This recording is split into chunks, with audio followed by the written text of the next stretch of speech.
Welcome back to freeze-driedbusiness.com. My name is David.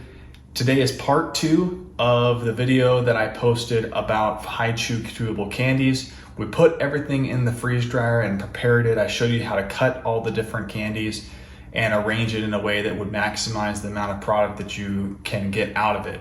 Well, I've officially got a almost half to a little bit above half bucket full of the high chew candies that were freeze dried.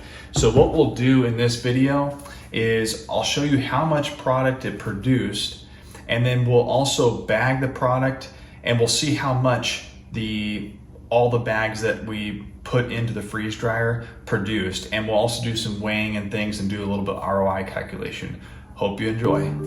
Okay, we're ready to get started with the bagging. I wanted to show you a little bit of the equipment that I use to bag product. Again, I'm doing this out of my home kitchen. For everyone who's doing cottage food operations, this is the video for you. You do not have to worry about all the other different things that go on in a commercial kitchen.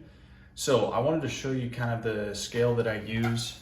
This is a scale that I bought at Walmart. It's great. I think it has a great surface area. It's really simple. It has a zero out, so you can put the bag that's empty of product on the scale, then tear it off. It works perfectly. I've also got, I buy these nitrile gloves. They're food grade, which are great. And I buy these through Uline. I always make sure I'm wearing gloves no matter whether I'm just wash my hands or not. I think it's always just great to know that you're always handling your product in a safe way.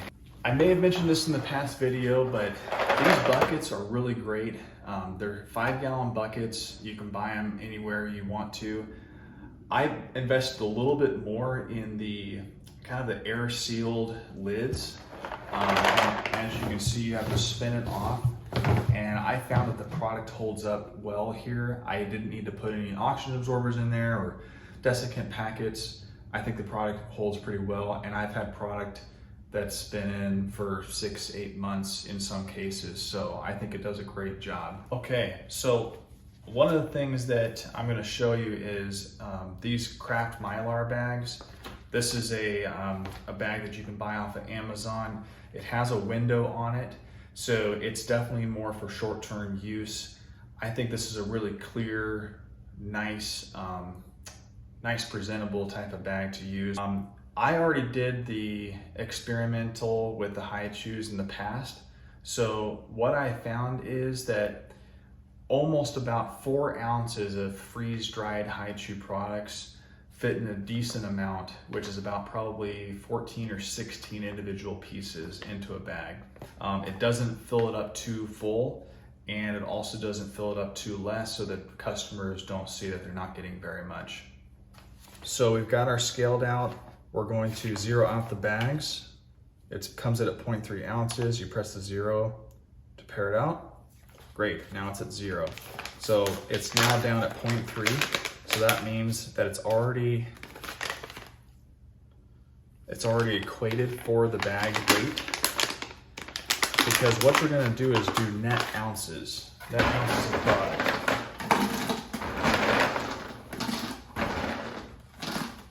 Let's see what that comes in at. 4.3. So I'm going to take out one piece at a time. 4.1. All right, 4 ounces.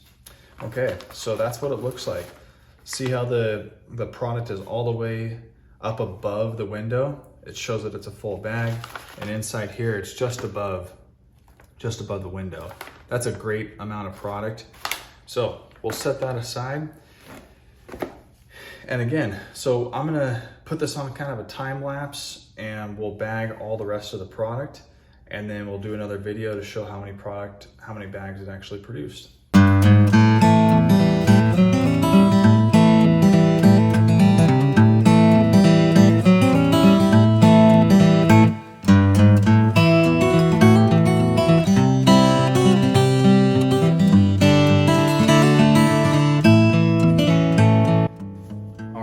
Hope you enjoyed the time lapse of going through all the bagging.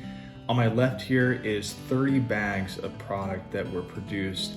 out of everything that we put into the freeze dryer. So I wanted to go through the ROI calculation because that's what you're here for as a freeze-dried business. The high chew bags that I bought at Costco were $9.79.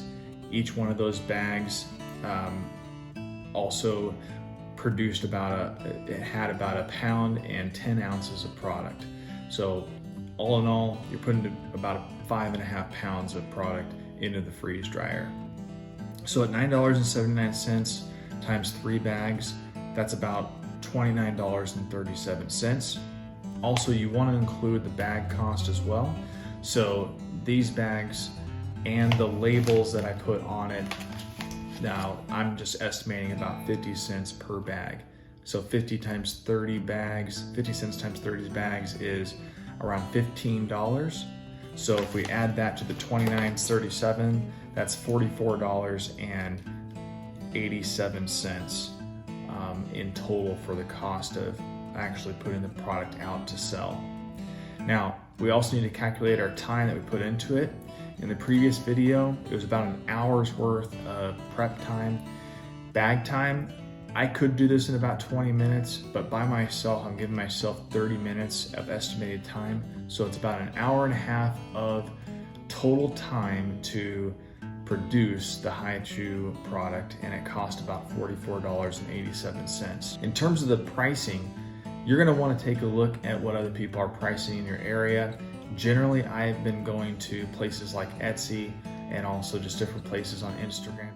I've noticed that most people are putting together for a bag this size anywhere between 4 to 6 ounces of product in the bags and charging between $7 and $10. The investment that I have and for the market that I'm in, this is, I price my product at about $10. This is about $300 of product right here, and it cost me about $45 to produce with an hour and a half time put in, so not bad. I think the rest of it, you gotta calculate your own time, you gotta calculate your own calculations and figure out what you would like to make in terms of your profit margin. Anyway, I really hope you enjoy the videos. This is again part 2. If you'd like to watch the previous video, I show you how to cut and prep the high chews. If you like what you saw, please hit the like button on this video. It really helps my videos come up for more people who are looking to understand how to do high chews in their freeze dryer for their freeze dried business. Until next time, I'm David with freezedrybusiness.com. We'll see you next time. Bye.